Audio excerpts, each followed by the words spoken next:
Councillor খুনে ধৃত মালদার নেতাকে বহিষ্কার করল তৃণমূল। জেলা তৃণমূল সূত্রে এমনই খবর। সূত্রের দাবি, জেলা নেতৃত্বের কাছে বহিষ্কারের চিঠি পৌঁছে গেলেও তাদের তরফে কিছু জানানো হয়নি। দুলাল ইস্যুতে সব থেকে বেশি ফোঁস করেছেন প্রাক্তন মন্ত্রী কৃষ্ণেন্দু নারায়ণ চৌধুরী। তিনি প্রকাশ্যে বলেছেন, বড় মাথারাই এই কাউন্সিলরকে খুন করেছেন।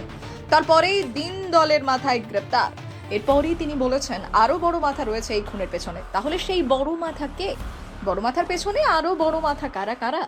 মালদা জেলায় এখন এই জল্পনাই সব থেকে বেশি। সেই সঙ্গে গোষ্ঠী কাজিয়ার বিষয়টিও সামনে আসছে।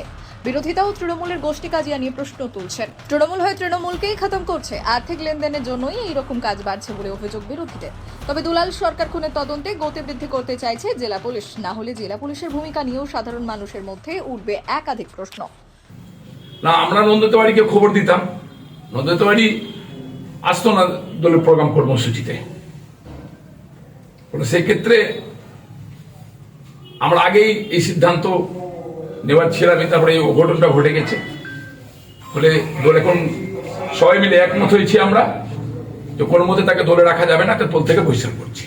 আপনাদের সিদ্ধান্ত রাজ্য অনুমোদন করলো না রাজ্যের সিদ্ধান্ত? দলীয় সিদ্ধান্ত, দলীয় সিদ্ধান্ত, তাকে দল থেকে বহিষ্কার করা হয়েছে। বলছি দাদা, নন্দিত দেখছে, তদন্ত চলছে, তদন্ত করছে, আরো তদন্ত করবে।